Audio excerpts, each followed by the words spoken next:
Hello, everybody. We are live here on the Dr. Boz Show. I am just pricking my finger, checking my numbers from the last couple of days of fasting, and we have a great show for you, talking all about something that a patient, actually not a patient, one of you guys posted on a recent video. I'm gonna have to prick my finger again here.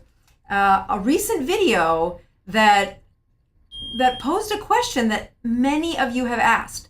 Not just one person had asked this question or commented on the fact when I said, am I still insulin resistant? And when I said, I think I am, it really caused many of you to be discouraged about your own insulin resistance. Almost, oh, come on. I might have to start all over for my glucose here. My ketones are 2.4, but my glucose might need another strip. Oh, it wasn't all the way in. That's a problem. Oh, now it's counting down. All right, so we're almost there. So yeah, good fast for me this week. I actually, glucose of 67 and ketones of 2.4. I am drinking Pucker Up for this live because I am going to fast until tomorrow. My husband's Christmas gift to me is that we are going to go watch U2 at the Sphere in Vegas this weekend. And well, if I'm going to Vegas, I'm going to need to fast an extra day this week to get prepared. But I really want to get to today's slides because I have a lesson that, man, I am praying that it connects with you guys because there is a lot of science that we're going to go through today. We are going to cover some studies, so we will link that study in the show notes. And I just say a little prayer that all of you understand what I'm trying to teach here. So let's get right over to those slides and begin. And again, what that thumbnail was saying is when a patient has had, or when a commenter wrote in, if you do this fasting every week and you've been keto for years and you're still insulin resistant, it's very discouraging. And what I hope to accomplish in this video is not just to teach you a little bit about insulin resistance and what it means, but to be able to look at your own story and say, well, where are you in the reversal of insulin resistance? So I'm actually going to start by having all of you do something that I asked the folks at the Pin Chasers this morning to do. So I asked them to do a check-in. We have a support group every Tuesday morning, 8 o'clock. And if you ever do come to Tampa, come join us at the Pin Chasers. And this is the Pin Chasers on Armenia. One gal this morning went to the wrong Pin Chasers and I felt bad for her. But I had them check in with this question. Do you think you are insulin resistant? And if so, what data or what metric are you using to determine that? We're going to try to answer that on the show tonight, but I will be watching your comments, and not only during the show, but also as I follow up to see where your level of understanding is. So please don't scroll ahead if you're watching this on replay and look at the answers that are, that I think are the better ways to measure this, how I measure mine. We're going to get into some advanced science that I don't think anybody on the channel uses to measure their insulin resistance. But it is in part to show you what is the progression for understanding what insulin's doing in your body at this season of your life. So pretty please type that into the comments. Do you think you're insulin resistant? And if so, or if not, why? What are you measuring that tells you you're not insulin resistant anymore or you are insulin resistant? So as I move on to that, I'm going to hop over to the slides and begin showing you these slides while you guys answer these questions. All right, so yes, how do you know you're insulin resistant? And this is not a trick question. When I study insulin resistance, in my practice for many years, I would measure hemoglobin A1C. Oh, as the hemoglobin A1C was higher, I would say you're insulin resistant. But there is so much more nuance to this. And as I have continued to improve my education about my own system and the patients that I advise, I wonder if I'll change my answer by the end of this lecture. So stay tuned and see what you think. So first of all, one of the ways that I know I'm insulin resistant is to watch what happens in response to glucose. So as I've been wearing this continuous glucose monitor, the continuous understanding of where glucose is at moment to moment has been, it's like taking wool off of my eyes. Like, I cannot believe how much better I understand my own metabolism and why I think the insulin resistance, where I think it's at in the reversal. So what I do like to point out here is that when you look at the height of this glucose, what I want you to notice is that earlier in the day, and I have my CGM on, we can go over and look at that for a couple of other days. I'm not eating this day. I ate here.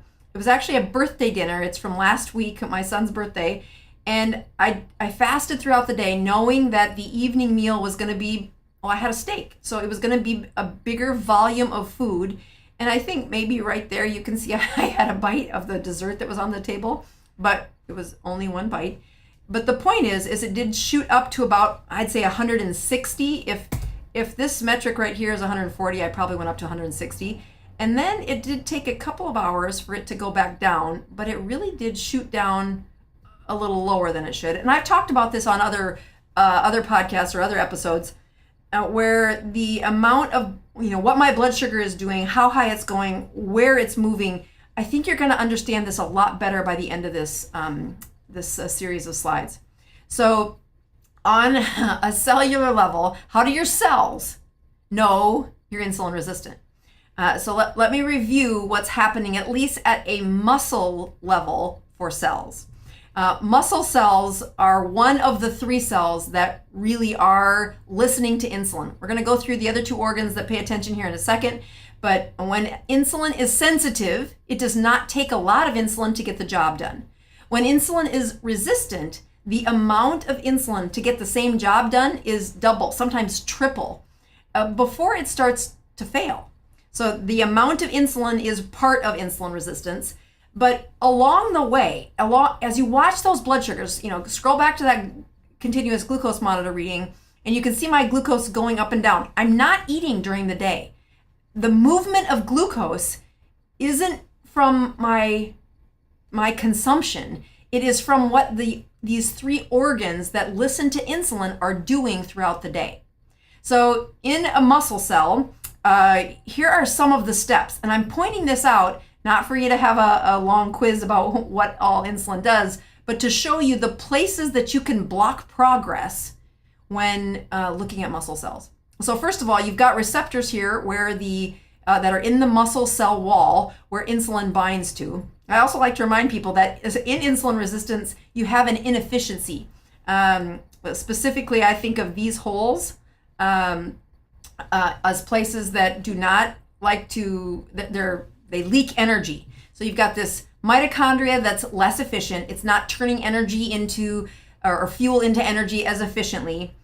And you've got to get the glucose out of the circulation. This is circulation, and you've got to get it inside that muscle cell. So you've got to transport, or at least get over the cell wall in order to burn that glucose. So before you can do that, insulin binds to these receptors. It then sends a signal inside the body to put this, essentially it's a tube that lets passively glucose go in.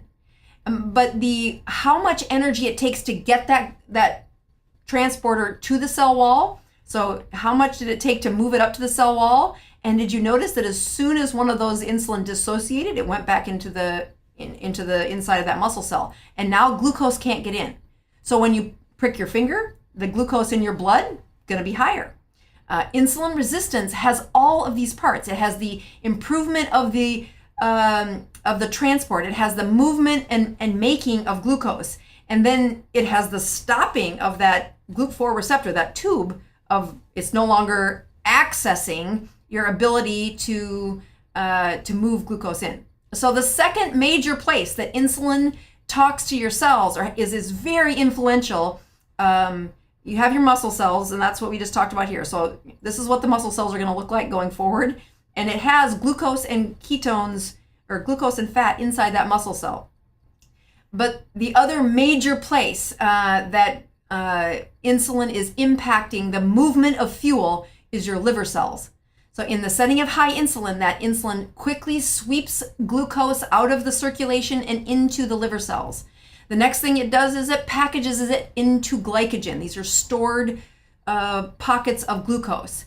And you'll notice in this, you've got stored glycogen in the muscle cells and stored glycogen in this liver cell. At this stage of the game, at this stage of the progression towards insulin resistance, the glycogen storage is accessible. It can go into the liver and out of the liver pretty easily. Excuse me. But the longer insulin resistance is around, the more changes happen in how much fuel can be stored as glycogen that can be undone as empty glycogen. And when your body starts to see an excessive amount of insulin, it starts to do this. It starts to take the energy and no longer use it as a glucose, but really turn it into fat. As that fat accumulation happens inside the liver, it becomes a fatty liver. So now we have all three of these organs. We have the organ of your liver, the organ of your muscle, and the organ of your fat cells. And these are the three major places that insulin is affecting fuel.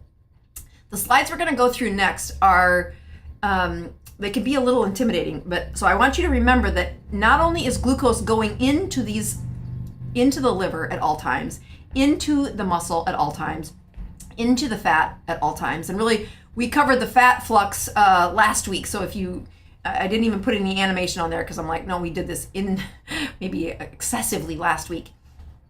So you look at how much movement of glucose is going into the liver, is going into the muscle cell. You need to also remember that at all times, it is coming out of the liver. It is coming out, maybe I should have the out ones be a different color. So it's coming out of the liver, it's coming out of the muscle cells, and it's coming out of the fat cells. How much moves in and out is something you can't necessarily see when looking at a lot of these metrics. When I check my blood sugar, it tells me what the blood sugar is flowing in the blood vessels. It does not say, well, how much of that came from your liver? How much of that came from your muscle cells? How much of that came from fat cells, breaking down triglycerides? You don't know the answer to that. You just know what that blood sugar is. And when people show up and say, but doc, why is your blood sugar doing, and I'll show you some examples about what happens when I'm stressed, when we are in the throes of wrestling season, and when my youngest little baby, who's not a baby anymore, is out there on the wrestling match, wrestling somebody 25 pounds heavier than him. Well, I'll show you what my glucose does. It has nothing to do with the consumption. So I've used this teachable scale as well too. Inside those muscle cells, inside your liver cells and your fat cells, the mitochondria are all being fueled. And when you have a fuel that's running through your mitochondria that is only glucose, so it would look like a scale like this. That is what insulin resistance is. So this is, I'm going to put it in red. This is insulin resistance. When you have glucose going through the mitochondria and really practically no fat is being burned in that mitochondria.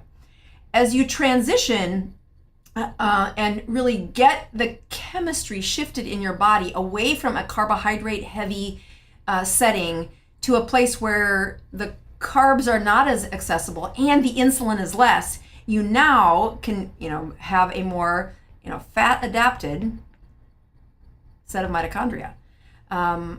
It is truly the balance between these two that tells you about the flux of how well is glucose moving throughout your body. How insulin resistant are you is going to be this equation of, well, how many mitochondria are burning glucose? How many mitochondria are burning fat? And that is not an easy answer to come up with. So as we use these metrics of mitochondria with that red shiny thing around here is, this is burning carbs, and this blue one is burning fat or ketones. When I teach that keto continuum, where people start out on the keto continuum with eating every 2 hours, they're mostly in that carb burning mitochondria. They come in very insulin resistant. And as we move through these steps, really pushing the metabolism, stressing the body, asking those mitochondria to really push into levels that, well, their mitochondria might not have seen in years. That is flexing the fuel to run, the fat fuel to run through those mitochondria. And the more insulin resistant, I mean, I measure insulin resistance. I'm looking at my body, am I still insulin resistant by how many of my mitochondria are flexible, are using both fuels at different times. So fortunately, are lots of studies looking at this. So we're going to show you a couple of well, it's actually one study, and we'll link the study in the show notes below. I was actually really nervous about showing this because it can be really complicated, and the metrics that they're using, just hang with me till the end. I think it will make sense by the time I get to the last slide.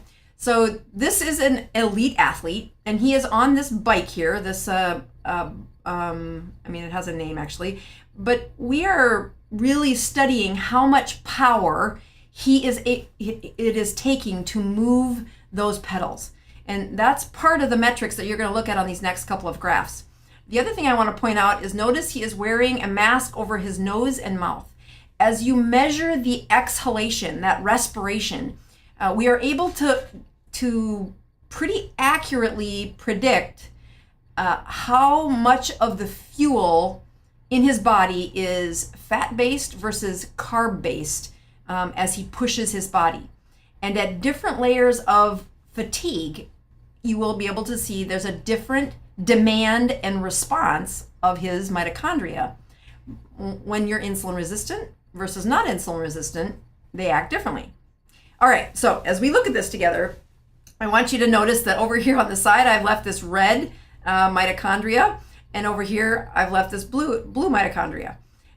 This is in hopes that you keep the different sides of this measuring tool, you keep it straight. So over here on the right, and the units are grams per minute. Now, we don't ever talk grams per minute on this channel, so I'm going to try to just look at the numbers and think of it as this relative change. How many carbohydrate oxidation, that's really what they're measuring.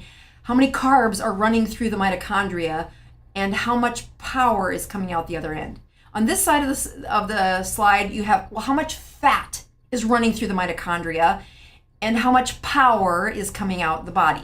So there's your carb side, there's your fat side, and along the bottom, you're going to look at the workload. So again, think of that guy on the bike. He's moving the pedals, and how many, they measure wattage, but how much workload are they able to perform? Just to give you a little bit of a comparison, 100,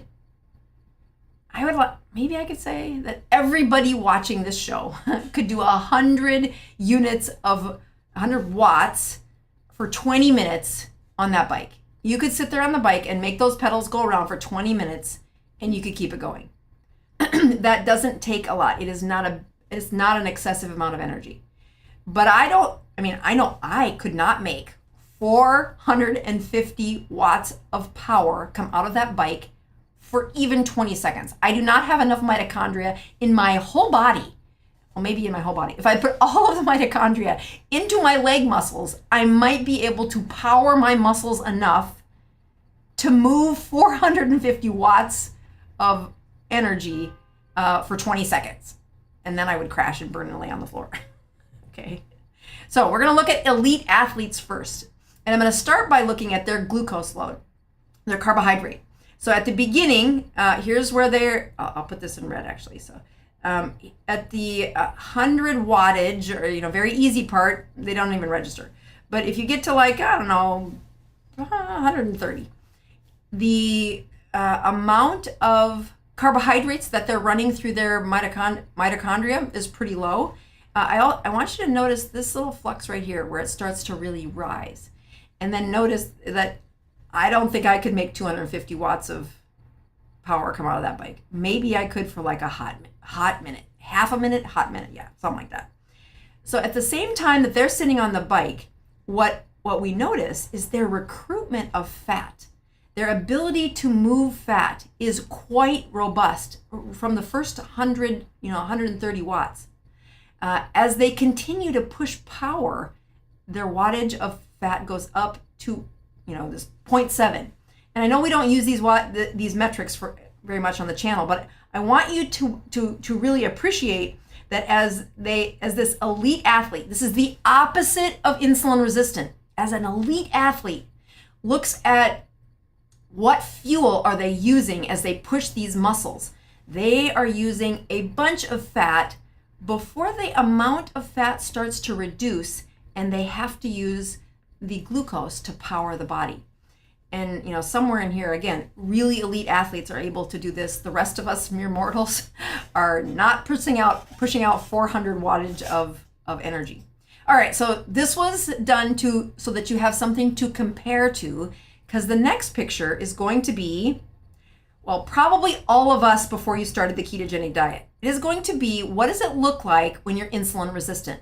So again, we've got our carbohydrates over here, our fat over here, and let's look at the beginning of your workout. They start with, really, are we at 125 there? Really low amount.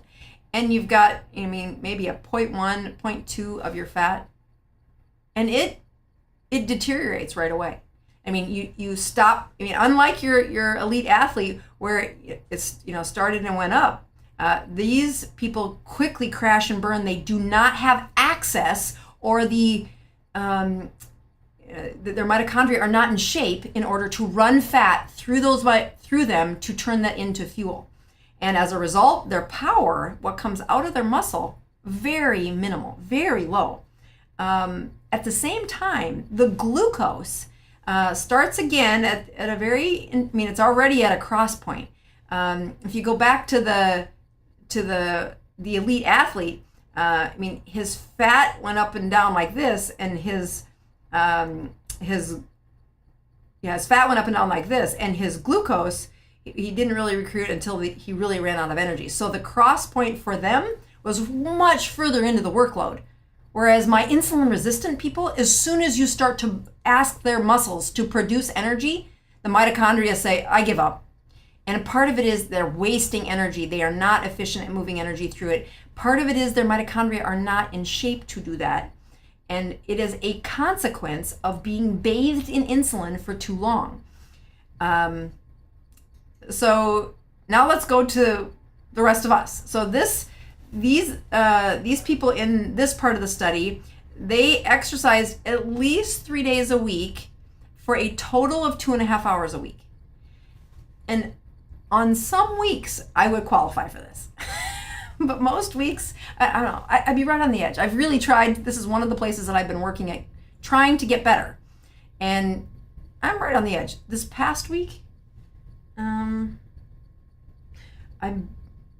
okay, so if I start 7 days from yesterday, then I make it. If I start 7 days from today, I'd still make it. Okay. Anyway, 7 days, 3 days a week, and you've got a total of 2.5 hours. I think I would have made the cutoff for this. All right, so I'll show you what happens with them.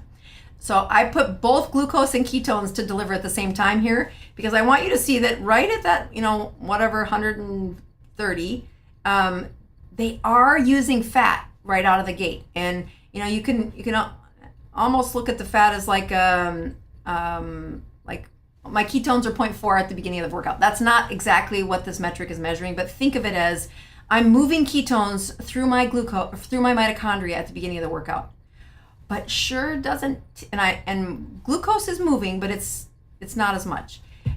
And at about not even 200 watts of fuel, my fat can't keep up, and the glucose rises to be the number one unit that fuels your body. So you say, well, what the heck does this mean? What does it mean for my body? Well, for starters, I really want you to appreciate that these three organs, your liver, your muscles, and fat cells, are the three places where insulin is very impactful on how well fuel is being able to move both in and out. And when we're checking our numbers, you're really only just checking what is the blood glucose. When I check my numbers at the beginning of this podcast, my glucose was, what did I say, 60 something, and my ketones were 2.4. That was a snapshot of what is in my circulation at the time of that, at the time of the beginning of this situation. And again, I'm 2.5 days from not eating. So I've been pushing my mitochondria by having no intake through my food. And then, I did have one workout yesterday. I slept right through my workout this morning. So as I look at people in an insulin resistant phase, they often present to my clinic, to a ketogenic diet, with a fatty liver. As you look to reverse the fatty liver, you are trying to replace that high insulin with a normal insulin. And a normal insulin will first then exit, it's going to exit glucose back into the circulation. So you have more glucose leaving the storage than you're putting in. And in that setting, your blood sugars are still going to be high. Your blood sugars are still going to say, well, the flux is what we are really trying to grab a picture of. And I think of, human metabolism is like a movie. And as we check our numbers, it's like taking a still shot of the movie. And then how long you go before you look at those numbers again is, well, what happened in the middle of all of those, between this set of numbers and that set of numbers? As I look at the things that really do still link to insulin resistance, and something that I know I'm still insulin resistant about, I'm going to tell you my answer of why I think I'm still insulin resistant in one right after this. I want to do two things before I do that. Let me go to my that's not what I wanted. Go back over here. That's the thing I want to show you in a hot minute. That's my numbers. Let's go here.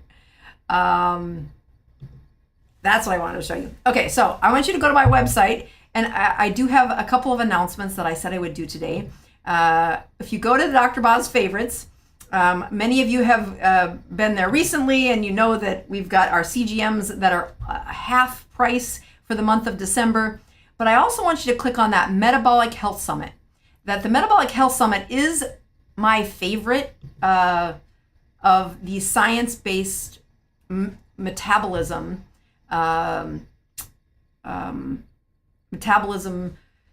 conferences out there. It's the one I just do not miss. And it is at the end of January, and it's actually in my backyard. I live here in Tampa. This year, instead of having the Metabolic Health Summit in California, which it's been for years, it's in Clearwater. So you can see that right there on the website. So Clearwater Beach, Florida, which is just in one of the towns right next to Tampa. And if you haven't bought your tickets, use promo code DRBOZ, and you do get a 10% discount. Really, what I care about is I love this. This is how I have learned this information, is because of this conference. So I do everything possible to volunteer at it, to be present for it, to talk about it. And it really is sneaking up at the end of January. So if you're looking for a reason to come to Florida in January, pick this. I will warn you, it is very sciencey. Like, it is how I make sense of what do I do next for my patients when I can't find, it's not in my textbooks. This is really this is the type of metabolism stuff that's right on the cutting edge. So I tell you that, and then I just want to make sure that the folks that are out there that are looking for continuous glucose monitors, this is the part that you click here, and we do have quite the process. We had a hiccup trying to offer you this past summer. We have since fixed the problem, and we are really working to make sure that the people who want a continuous glucose monitor can see that. So in that spirit, I'm going to show you my numbers from the last few days. So I told you earlier that when I'm not eating and you watch blood sugars change, here is a very good example. So on Saturday, first of all, at midnight, my blood sugar's in the 80s. By 2-3 o'clock in the morning, it did hit over 100. I'm sleeping in a hotel that night, and it was my first time of ever being in Pennsylvania because my son had a wrestling tournament. And so I do wake up at, somewhere but in the 5s or 6s, but as soon as I wake up, that blood sugar is in the triple digits there for just a hot minute, but it's not as good as it usually is. Now, I'm not sure why I dipped there or why it goes up here. Maybe I had a sip of coffee here, but the coffee doesn't have anything but black coffee in it. So it wiggles around here, not because of consumption, but because of what I just talked about in these last 3 slides. That there is constantly glucose moving in my liver and out of my liver and into my muscle cells and out of my muscle cells. And that as my blood sugar rises throughout the day, I'm not eating. I am worried that you can almost chase. Here was a match, here was another match, here was another match. Every time he wrestles, my blood sugar rises. And he did great. He did really well. But last year he wrestled at 138, and this year he's wrestling in the weight class of 175, and he only weighs 160. Yeah, his whole wrestling room is filled full of state champions, so that's the only slot to make the varsity team this year. And oh my goodness, it was very, very stressful for me to watch him wrestle. So we didn't get a chance to eat till late that night, and you can see after I eat, my blood sugar goes down and then pops back up remarkably high after I ate. So again, this is another example of I get to see several snapshots throughout the day of what my blood sugar is doing. Now, if I could add ketones to this, I would have even a better idea of what my system was doing. But it doesn't take long for me to see the patterns of where, what is it that I know happens in an insulin-resistant patient. So I'll tell you the other way that I know about my own blood sugars, or about my own insulin resistance, and it has to do with this next slide. So I know body mass index is not what everybody likes to see, but body mass index is one of the things that does change, and I'll show you, I'll point those numbers out. Before I do that though, I can't go backwards on these slides, so I'm going to show you glucose stays high after a cheat meal, high morning fasting glucose, and low morning ketones. So these aren't universal, but I do want to show you, let's go back to here. So this is December 9th. If you go back and you start looking at what are my morning fasting blood sugars, here's 5:12 in the morning. I mean, I haven't eaten at that point. Now but it did dip pretty low here at 1 in the morning. Now I can't be confident of this, but I bet I ate late the night before. Yeah, here's December. Oh yeah, this is that birthday meal where I ate a big steak, and then there's right there you can see a bite of the chocolate thing I had, and down goes my blood sugars. And then at 1 in the morning, I'm overshooting. I'm pushing that blood sugar down because the insulin is doing things that I don't really want it to do. And I wake up the next morning at 6 o'clock, 5:22. It's 100. It's triple digits the next morning. This is one of the signs that, well, why are my blood sugars that high that early in the morning? Well, I am not as healthy as I want to be. I'm not as healthy as I want to be. But hang in there. I'll show you what I'm doing. So glucose high after a cheat meal. I mean, this isn't a cheat meal. This is just a pretty, let's see, Friday night. Oh yeah, we had landed in Pennsylvania. And again, our plane was supposed to land about here. And I don't even think we got on the plane till here. So we finally land, and I refuse to eat in an airport. But now I'm super hungry, and I don't have a can of sardines with me. I think I did in the suitcase, but I didn't have it where I needed it. Anyway, so we ate, and probably stuff I shouldn't have eaten. So more carbs than I should have eaten. And again, my blood sugar dips down pretty low while I'm sleeping at 10:40 at night. And then midnight it's back up to 130. So I am not eating at 11 o'clock at night. It is the flux in and out of my organs that this rise and fall of blood sugar happens. Okay, so so those are a little bit of the evidence of why do I think I'm still insulin resistant. So the final way that I know personally that I'm insulin resistant has to do with my BMI. And so again, I'm trying to be as transparent as possible. I'm going to show you where I am at this scale. So I am 5'3", and I know that when I weigh above 140 pounds, well, first of all, I know I can't get my ring off. So I don't even have to check the scale to know when I have put weight on to the point where I can't get my ring off my finger. And unlike weight gain in the past, where I had a lot more of a thumb shin print, if you've been following me for a while, it means I can see the excess fluid in my body by pushing on my shin with my thumbprint. So shin thumbprint is what I call it. It's a measurement of excess fluid. This is not excess fluid. I know that I have had several late night eating over the last 2 months. I know that my weight went from somewhere around 135, maybe 133, up to right at 140. And it is not muscle that I'm putting on. It is fat. I know that it's fat. I know that as soon as I am at the flux of changing my metabolism, I think this one is, oh, that's not the one I want. I'm going to go back a slide. So I'm going to draw on here. As soon as my, you know what I can do? I'm going to pinch this down and go back to the other one. Go back to here. This is me. So in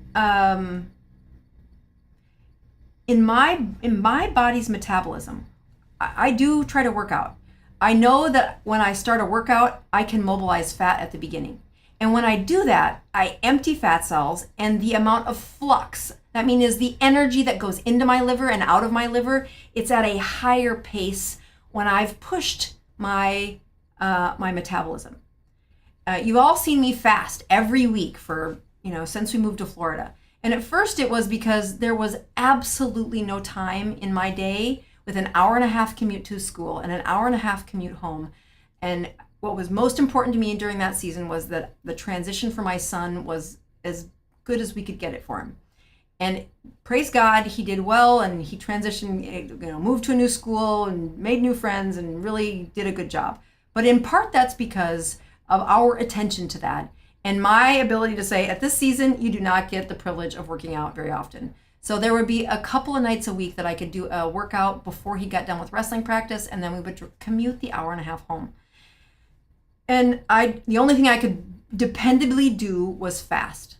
But that fast took 48 to 72 hours to drop my blood. This is my blood sugar. It would take my blood sugars from that, morning fasting in the 100s to taking it down to the morning fasting in the 70s. And it would take those 48 hours before it would really dip that low. I know if I did a workout, I could run fuel through my mitochondria by exercising, by pushing the stress of my mitochondria. And when I do that frequently, I can, what is the biggest point that these elite athletes get to show off? It is when they have,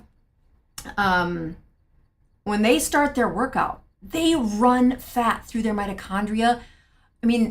I could lose those 4 pounds of fat in one of their workouts with how much fat they mobilize in just looking at, not an easy workout, but as soon as they push their numbers to that 200, they're moving enough fat through their mitochondria that I would have no problem meeting my personal weight goal of staying away from 140, knowing that my body mass index and that my insulin resistance is getting away from me, that instead of having a metabolism where the first thing they do in that workout is mobilize a whole bunch of fat.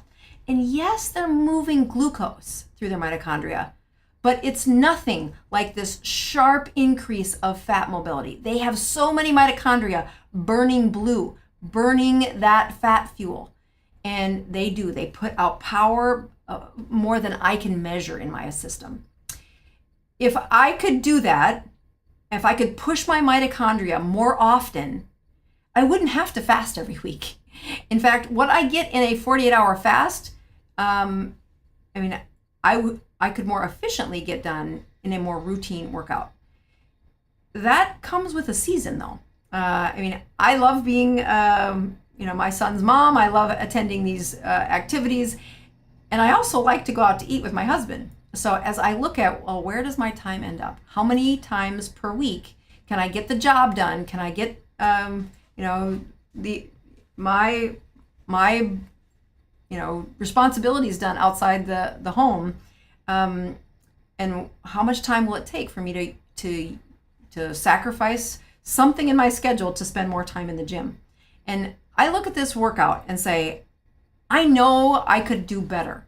If I could push my body's metabolism, not up here, but if I could push my body's metabolism to at least get to 200 joules for 20 minutes, I know that I would get those 4 pounds of fat off. I would also have a metabolism that is even more flexible than it has slid to over the last, well, since the 21 day is over. And I did great for like a month after the 21 day, and then the schedule changed, and I lost the rhythm where I kept fasting, but my activity level notched down, not a lot, but enough to know, hey, if because of that, let me go here, push one more time on this one. Oopsie, that's not what I wanted. To know that what happened during that season of you know, the last 4 or 5 weeks is I went from really a body mass of not quite 23, but it was a weight of like 134 up to 140. That is not a lot, but it is fat-based weight. The first thing I filled was more fat cells when I lowered that equation just a little. So when I look at people, you know, when I hear people say, hey, you're being too hard on yourself, you really don't have that big of a insulin resistance. What I like to remind them is, you're right, I don't have a fatty liver. I don't think I ever did have that. My hemoglobin A1C is down to that, you know, 5.2 range, which is great. It's way better than it used to be. I'm not storing as much fat in my muscle cells and in my liver. I'm able to mobilize glucose pretty quickly. But I am right on the edge of, if I went 6 weeks without paying attention, I would slide right back to where I was. So I don't tell you this to say, yes, you should be discouraged. Yeah, I know my insulin resistance is right knocking at that door behind me. It's to say, I've done changes in behavior in my own life where I crashed and burned. I pushed so hard that I didn't take in the full equation. Maybe that's what happens when you go around the sun enough times to say, I don't want to crash and burn again. I want to stay the course. I don't want to say, I'm going to white knuckle it until I get that pounds off and then I'm going to be great. I want to find a rhythm that continues to feel rewarding, feel joyful in the progress of pushing my mitochondria, pushing them to use more fat than glucose, and doing it in a steady, predictable way. So when people ask me, do I think I'm still insulin resistant? One of the first things I look at is, what is my body mass index? And I know people say, oh, it's terrible, it's terrible. It's not terrible, especially when you know yourself where that weight comes on. And when I put on weight that's muscle, yeah, I know, it's not subtle. I know the weight that I've put on is fat. It is 4 pounds of fat. And it's because as soon as that insulin's a little too high, I've had too many meals late at night, too many times where I skipped the workout, just a slight notch upwards. And now I have to work to get it down. You know, I think the other part of being insulin resistant is to know that the time it took me to build this was a couple of decades of having babies and, you know, pushing myself a little too hard and not working out enough and eating processed foods. And as I'm a good 8 years into being keto or whatever it is I am, I feel great. I know I can stay the course, but I also know that it would be much more efficient if I was pushing my mitochondria and my muscle cells more often than I have been. All right, I am going to get to your questions because there's some good ones out there. And I have Margaret, who's the first question. So let me go to here. And then I will try to remember to check my numbers before I get off, because I said that last week and forgot to do it last week. The other announcement I want to make is, you might have noticed that this live was at an earlier time.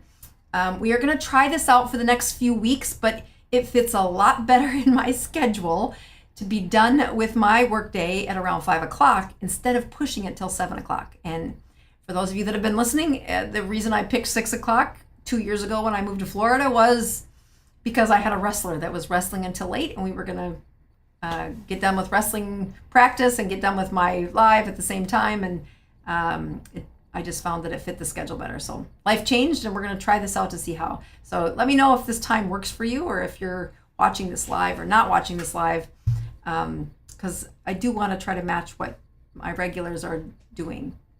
All right, Margaret says, so many questions, so little time. I've been keto since February of 2021, lost 140 pounds until January of 2023, and then nothing, absolutely nothing. I think I convinced my body I was starving because I eat very little.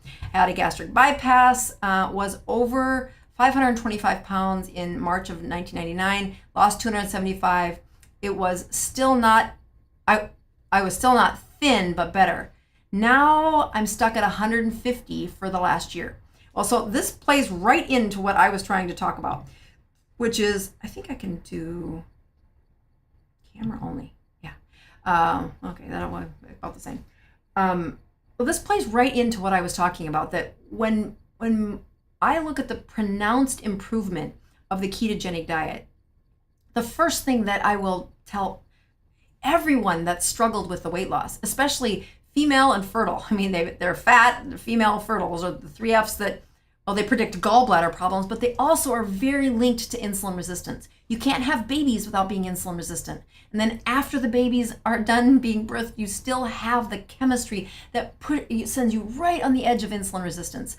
So watching what a low carbohydrate, specifically a ketogenic diet, can do after having babies is, I wish I would have known this 10 years before, but whatever. Timing is what it is. So to hear Margaret's struggle, that she is at this 150, I'm going to guess that you are pushing your mitochondria by not eating much. It sounds like, I don't eat very much. Does my body think it's starving? Well, not if you're in ketosis. If you're hitting those ketones and you're measuring them, it is really important for me to say, why do I fast every week when I couldn't work out? Because I wanted my mitochondria to at least have that workout. That I pushed my system into a zone 2 sauna, because zone 2 is a workout that has the highest fat mobilization through the mitochondria. This lecture actually is our preparation for some of the information we're going to go through in January, which is really teaching people about, well, how do you know if you're giving the right stimulus to your metabolism, because it changes over time?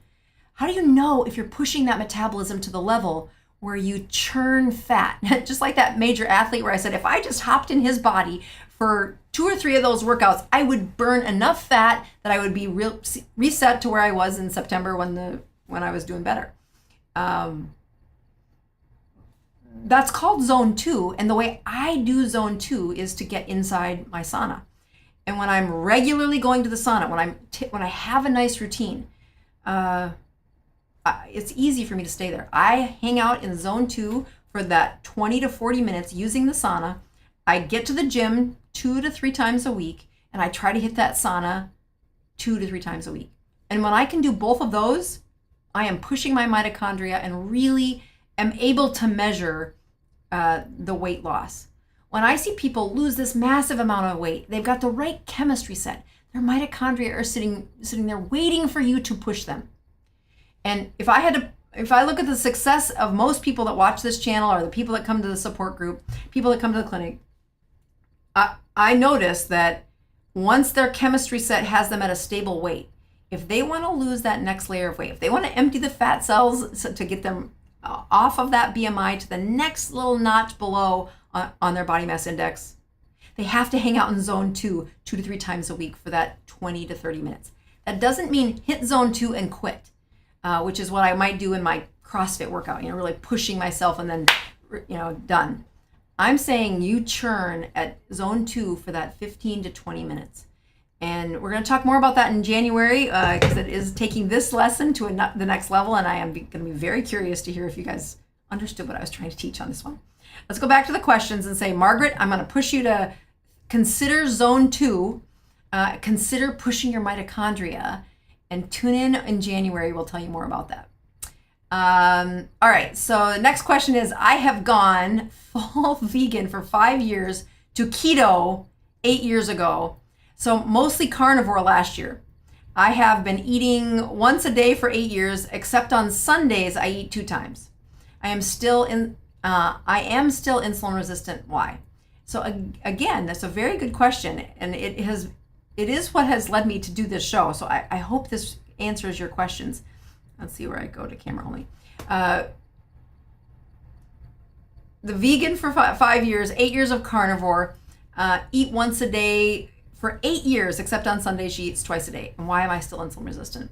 So what I look at for measuring insulin resistant is, again, how many of your mitochondria are burning fat versus glucose.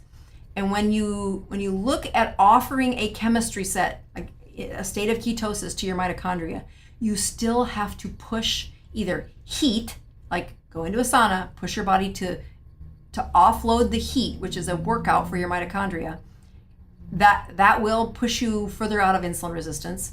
And the second one would be to use those muscle cells to empty the glucose, push the flux of fuel that go through your muscle cells faster, smarter, stronger, more often. And that is really the key to reversing insulin resistance. When I look at, people that are stuck, it is frequently, they have come a long ways. They've really worked through their food addictions. They've really worked for their pattern of eating. And where I find their flatline is that they forget that lever of changing the chemistry in your body is one of 3. The other levers that you can push are an exercise, a muscle resistance training, and a zone 2 training. Zone 2 training, I use sauna to get to my zone 2 because I think zone 2 is boring. People do zone 2 by getting to a certain level of, like, an exercise bike. I hate the exercise bike. They go for a run. I don't mind going for a run, but I can't find zone 2 stable enough. I'll hit zone 2 and then I'll drop, or I'll hit zone 2 and go for a walk.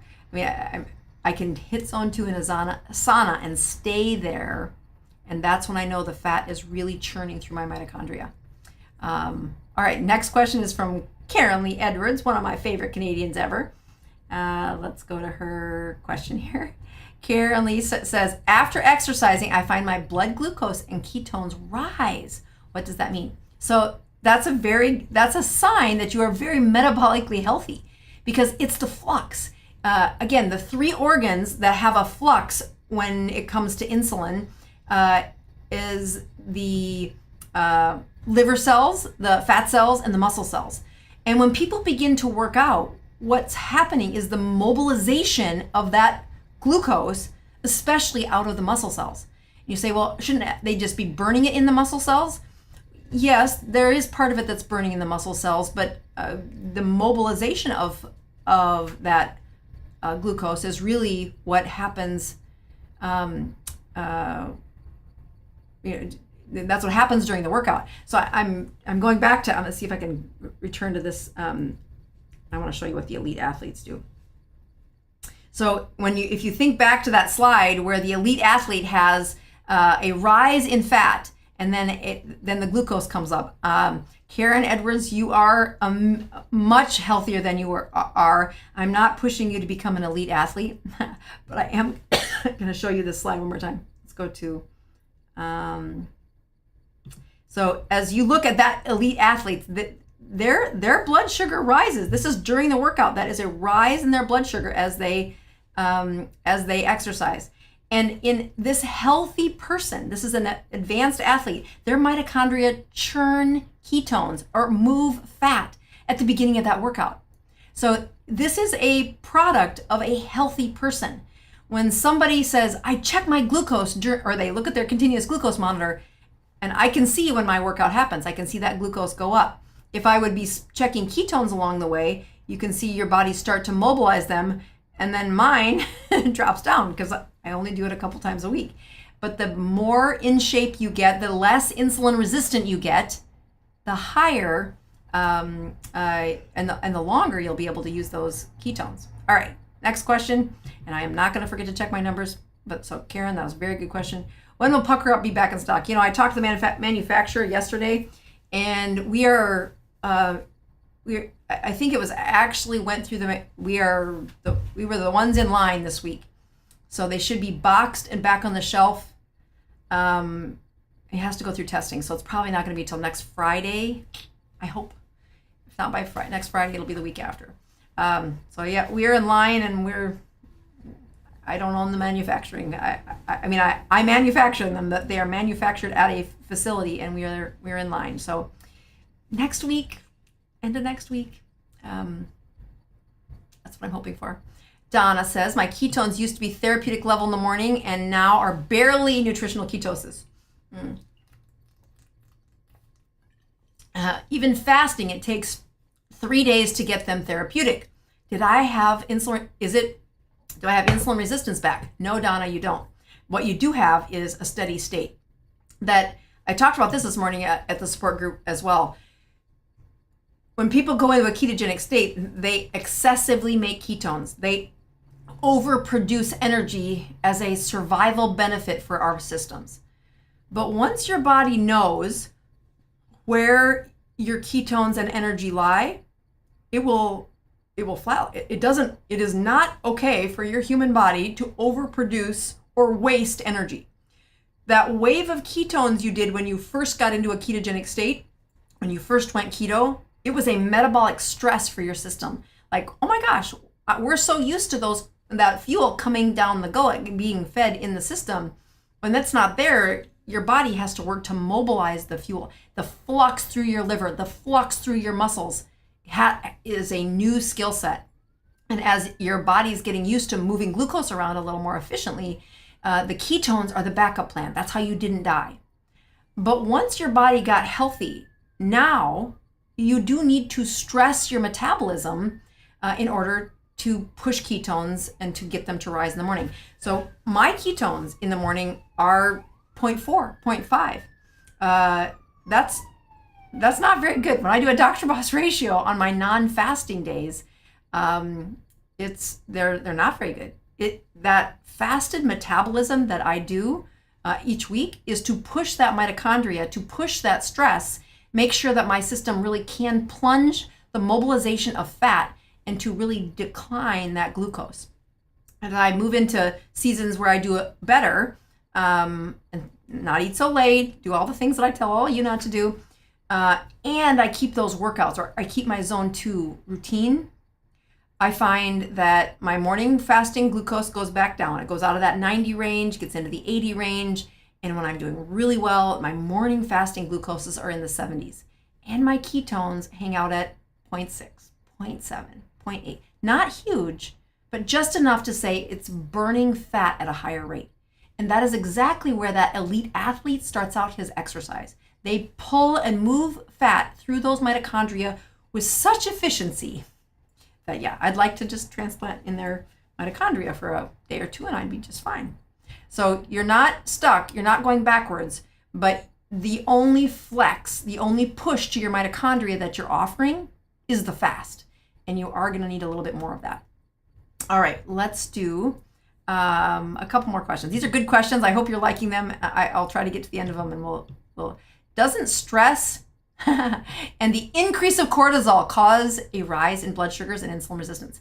Well, looking back at it just logged me out. I was going to take you back over to my son, that wrestling tournament. Let's see here. Hold on.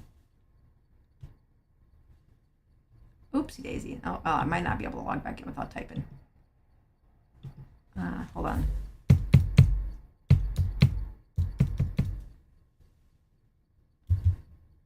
There we go. Might not log me in. So let me just answer the question. Oh yeah, there it is. So looking at these daily trends, when I look at the stress that is causing, let's go back here. So now I'm going to share, yeah, this is it. So when I look back at this is my glucose today here during this live, right? So I'll check it here in a couple minutes. I didn't calibrate it when I did it at the beginning of the show. But this is my blood glucose today, and I slept through my workout. Yes, I'm embarrassed by that. Here's yesterday, I'm fasting and did my workout. There's where the blood glucose went up. Let's go back to the stressful day. This is what the question has to do with is, on Saturday, I've now slept in a hotel room. I'm watching my son's activity. I am not eating here, but that blood sugar is high. This is a chronic stress. I do not watch him do this every day, or I'd probably be diabetic by the end of the year. He doesn't have a tournament every day, and he's not, wrestling 30 pounds up. He did great, but I was his mom and appropriately worried. That's stress. That's a high stress. When I have a clinic schedule that runs me this ragged, I put on weight like you cannot believe. So yes, a chronic stress stimulates insulin, and you stop moving glucose as efficiently. You're putting more glucose into that storage than you're pulling out, and that's where the weight gain comes from. When I look at the metabolic stress that I do on purpose to move glucose through, that stress is the workout. Let's go this way. So yesterday's workout. Wake up in the morning, 5 o'clock in the morning, 100. I'm not proud of that. I don't like that it's been that high recently. This is the way that I know I have 4 pounds of extra adipose. This is not muscle. And when I do the workout, the blood sugar went up. That is a metabolic stress. That stress is a good thing. That is how it is the flux or the movement of fuel through these 3 organs that really determines whether or not people are insulin resistant. And I know I've said that like 5 times, but the repetition hopefully is helping you see you're taking a snapshot of when people have their blood glucose or their blood ketones. And when they do that, when all you're looking at is what's in the blood, it's like a photograph of it doesn't tell you the whole movie. It doesn't tell you what's moving through their liver, what's moving through their fat cells, what's moving through their muscle cells. As you push the stress in a workout and the glucose mobilizes and your glucose goes up and then your body responds, that type of stress is the churn that is associated with a healthy insulin level. It's when people are chronically stressed, like what happened on that wrestling day where, that's one day, that's not really my life now, but that increased cortisol does cause weight gain. And when people live at that high stress level, they're not getting that deep sleep, that's a great way to make insulin resistance. So there's a difference between the chronic stress and the acute stress. Okay, so I'm gonna hop to the last question just because I really want to get there and I know that we're over time. Okay, so Dr. Boz, what do you think about sprinting? Is it the best exercise to reduce visceral fat?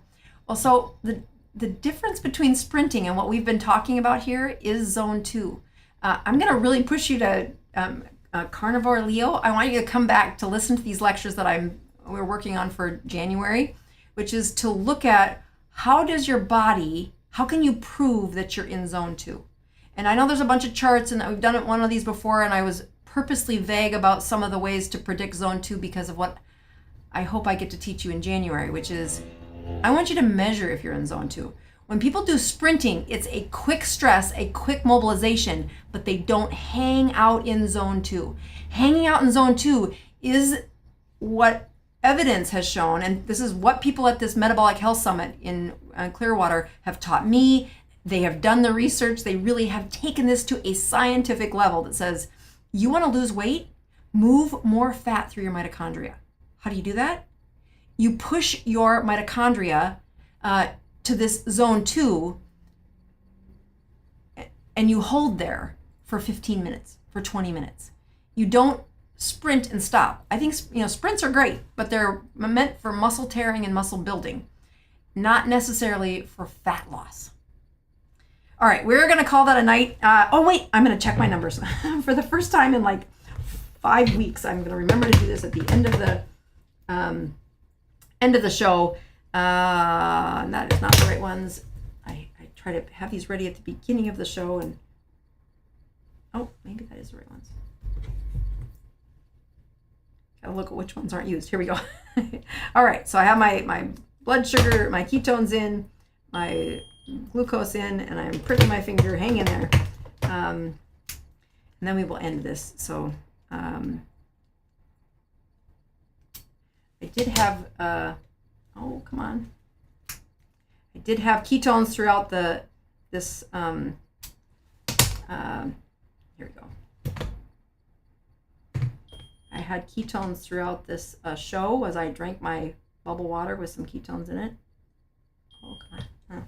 Glucose of 72. I can't remember what it was at the beginning, but I think it was lower than that. I'm mobilizing glucose as those slides stress me out a little bit. And ketones 3.3. So ketones, because I swallowed them, and glucose went up a little bit. All right, that's a wrap. We will see you next week. Thanks for tuning in, and let me know if you like this new time